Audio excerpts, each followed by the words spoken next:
Hello! Well, this is it! We're down to less than 1 day away until the conclusion of Season 6, and where all of the shrubs will be getting together and doing on world tours, showing off their individual builds, and we are going to be starting, I believe, right here at my very own starter island, where we have done a lot of different builds and expansions and explanations and stopping by. We're obviously at one of my favorite spots here starting the video, the top of the Saga and Katana roller coaster with the secret tunnel over there in the water. But reason we're here to start off the video is I have a secret. Before we start the season-ending activities, I wanted to just go down and explain the secret, and maybe if any of the shrubs want to expand on the build after the world download is out, they can do that. So what we really need to do is just hop on down and go into the water just below me here and head towards my own little secret tunnel that nobody's seen up to this point. So if I remember right, all we have to do is just head into the water right underneath here, right near the sniffer farm, and if we go down in the depths, we should be getting to near the bottom, right where these magma blocks are. And I have a tunnel. I think I have to take off the elytra to make it a little easier to swim. So we go down to the bottom. Look at this, and we're gonna get attacked. We're gonna get attacked by one of the drowned. Oh, now everything's attacking me. I gotta get out of here. Gotta get out. Okay, we get into the tunnel. Whew. Okay, then he's gonna come after me. But it's gonna be a bad day for you, mister. Oh, and there's 2 of them. Wow, look at this. Okay, 3! Oh, no! Oh, no! We're under attack. We're under attack. There's a man throwing tridents at us. This episode is off to an unexpected start. Let's go out there and peek. See these tridents? Where is he? There he is. There he is. Don't you... Okay. Did he drop one? He didn't drop one. Well, alright. At least we got some excitement out of it. But anyway, so this tunnel was never decorated except for when we get to the end. And when we do get to the end, you'll see where it leads. It's a fun little Easter egg that just in about every world, every multiplayer world, at least sometimes it's a group project, sometimes one player gets down here first and does just a little something with a very special block. And on some SMPs, they call it the Genesis block. Others call it all kind of other different things. But for me, I just call it good old 000. That's right, where we're heading right now is to the block in the center of the world, so to speak, at the coordinates XYZ 000. So I had come down here during the season and made this little, if I can remember which direction to go, I gotta follow the light. Follow the light. Yeah, okay, so I've got some bricks, so I knew I was here, just around the corner. Ah, yes. So here's the entrance. And what I did was I made a little themed hallway, and as we get even closer to approach it, there, behind the glass, in this special decorative room, that block, as it hovers in the middle, we will see is 000. The central block to the entire world. The secret behind the ShrubSMP Season 6. So let's just go in there and see what's going to be left behind. I'm going to quick break down the secure barrier that observers will be able to come and observe from. So that was the kind of the idea here, was just kind of more like it make a museum. Like this is the Mona Lisa or something, or the Declaration of Independence, where, you know, visitors can only get so close. But I just made it out of some valuables. We have diamond, gold, we got lapis lazuli in the ceiling and the floor, and the block just hovers in the middle. Now, if I turn on my F3, this will confirm that as I target the block over on the right-hand middle side of the screen, it says targeted block 000. This deep slate block is the natural center of this world. And I came down here, I dug that tunnel before I even decorated everything, found it, cleared out the area around it, and then built this just kind of memoriam to like indicate that there's this very special block going on. And just a little visual trick while I'm down here, just to explain it. This is something I never tried before, and while I was building this, one of the last details, these are actually quartz pillars, and you can barely see the corners because they're surrounded by wall blocks.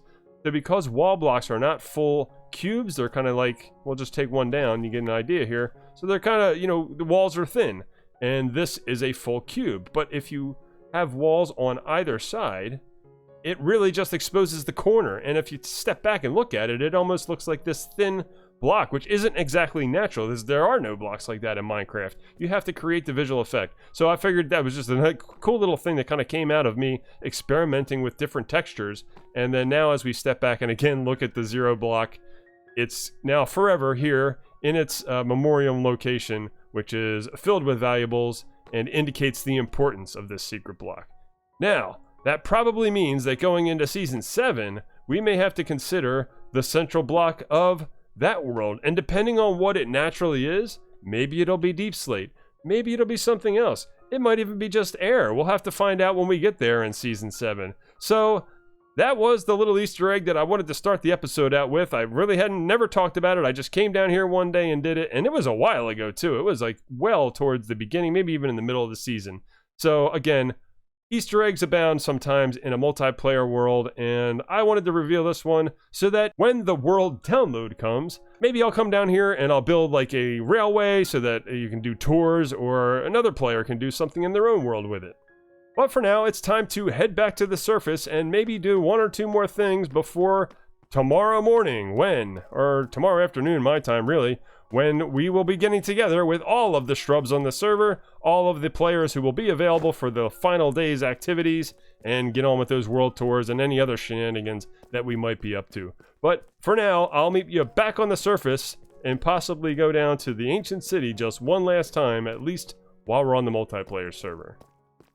Alright, I'm back down in the ancient city, and underneath the central structure, this bridge in the middle, right underneath the central portal there, back in Episode 15, I built the secret laboratory in this room right behind me, and I did say that I just left the doors open, but as you can see, directly behind me, they're closed, and those pistons right there allude to the fact that I went ahead and made some redstone. So before I cover it up, I want to explain what's going on, show you how it works, and it'll be also kind of a nice little secret because I did tell the World Tour people that this would be wide open and there is no redstone involved, so they'll just have to figure out how to stand on those pressure plates and activate it.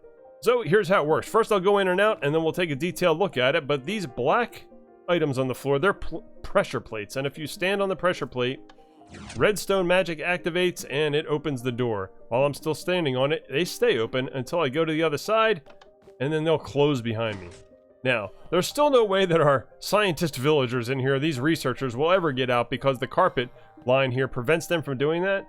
But if they were to ever step over the carpet, and just like I can, and step on the same pressure plate, the door will open and I can escape, and once again it will close behind me. So that's a cool little redstone mechanic, very simple, but I did say that, well, maybe I should go ahead and make these doors closable to make it an actual secret room.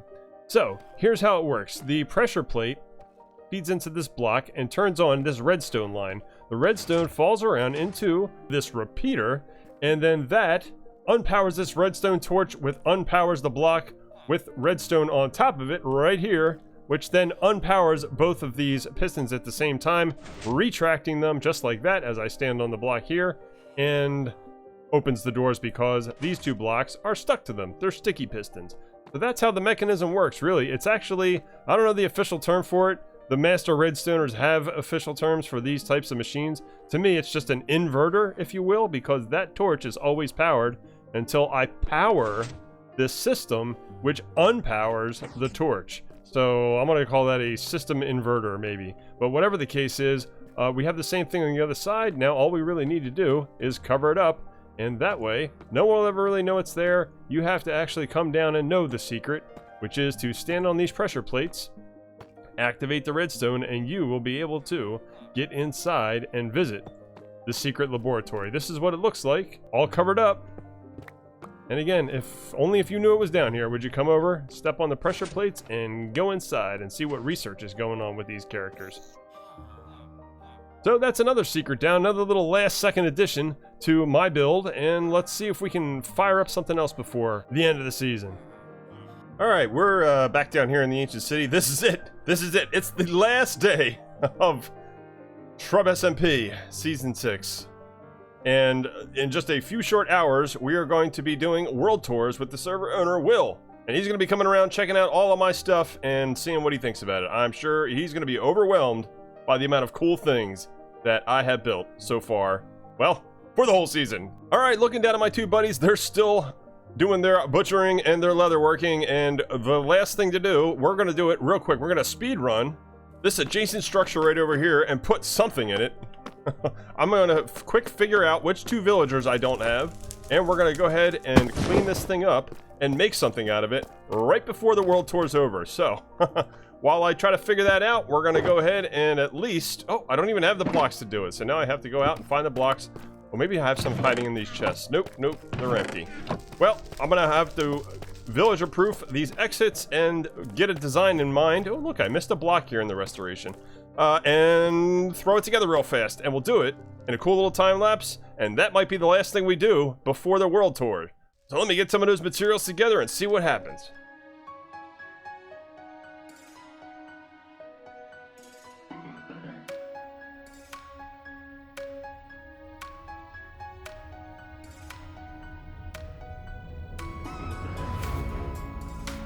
Alright, we're all done, with the exception of just a couple decorative a couple holes, obviously, in the floor here, and a last second couple decorations. So let's fill those in now. And as we do this, there is exactly less than 1 hour, just a couple of 1 hour, 58 minutes left until the time for server tour. So we basically are finishing this thing up now, and last thing to do is to bring over the villagers to let them become cartographers, and they'll be wandering around here. So we'll finish up these details, we'll get the villagers over, and then it will be time to join the rest of the shrubs and play the end of this world. Alright, the track's in place. Let's go head over and send these guys over here. Alright, fellas, we're gonna go for some excitement and send two of yous over at the same time again, because we're running out of time. There goes one. Whoa, nothing happened. Did that cart get stuck again? 1, 2, alright, well, hey, you know what? That's exactly what I planned anyway, so it worked out. And here they go. We'll see them over there.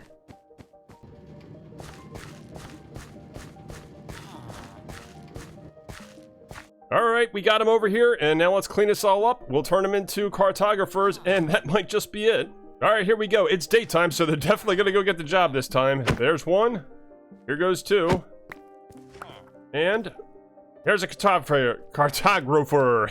That's... And where did the other guy go? Oh no, he turned into a librarian. What a dummy. Alright, so I can't... At least we got him over here without incident, but I definitely messed this up. So we're gonna get rid of these lecterns temporarily so that he can then head over. He'll pick up that job. I'm such a dummy. Alright, now we can put it back. And lo and behold, we are done over here. We are done with our last structure. And all of the villagers that we'll have in place, at least while the survival mode is still up here before the end of the season, is complete. It has been a ton of fun getting these guys in position, building up all of these different structures once I completely restored this ancient city down here.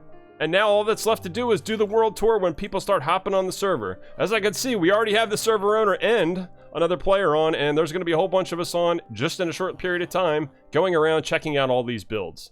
Alright, world tours have begun. Will is checking out spawn right now, and I'm just kind of hanging out here on the rooftop. Alright, whoa, there's Will. So, after his quick initial fascination with the beacon and its pink stained glass color trick, Will set off to check out all around the starter island.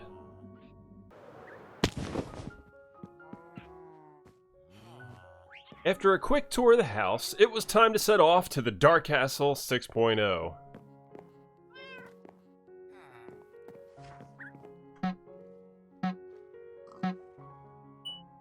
We took a quick walkthrough of the storage system and the central area. And I got reminded of my Fuel, not the 90s alt-rock band, sign for a smelter input. And quickly checked out the inside farms. I still can't get over how those axolotls got an endless supply of tropical fish to feed on in the water below that portal. The inside of the cave was of particular note in terms of how natural Minecraft generation offers amazing places that you can start and expand a build, like I did when I first came here. And it was fun to make this vision a reality during the season, and it was especially awesome with what we ultimately discovered below, which would become the season's main project. What can I say about the ancient city restoration? It was a lot of work, but once everything was cleared and restored, it offered continuous build projects to add to the decoration and expand the lore of the world that I created down there. After seeing several of the villager stations throughout the city, Will caught up with us by our most recent created scenes. Will did go looking for the central entrance and figured out how to get in. I was down there hanging out in the computer station chair while he was looking around at all the fun villager builds and details around the outside.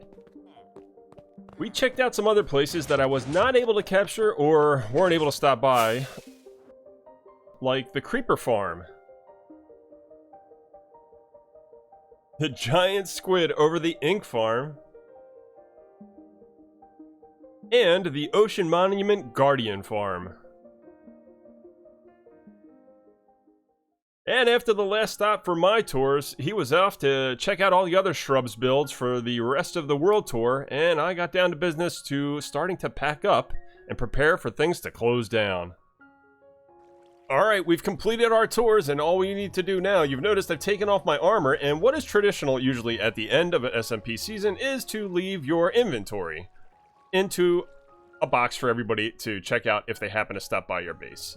So I've done that here. We got 6 classers, final armor, and inventory, and in the box are all of my super armor and how I made them, the elytra, and then all of my super tools. So this stuff, I've been using them, so I did not die much, and we did have the ability to recover with a add-on extension to the server called Graves, and when you did die, you didn't potentially lose all your stuff if you couldn't collect it within 5 minutes, which would normally be the case in Minecraft, but they got kind of consolidated into a little gravestone and you could go pick yours up. I had to do that a few times, but we did manage to get all of my super tools and armor held onto by the end of the season, and we're going to leave it here for anyone who uses the world download.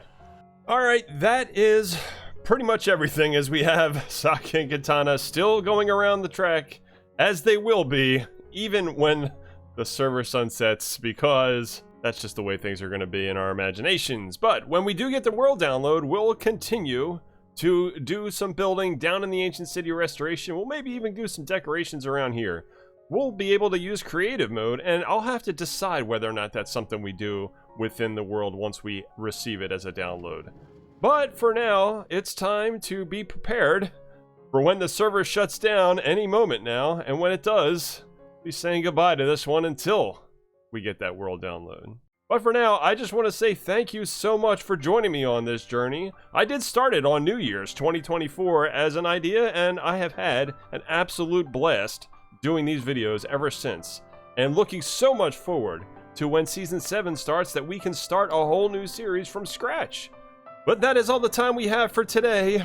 Thank you so much for watching, and we will see you in Season 7.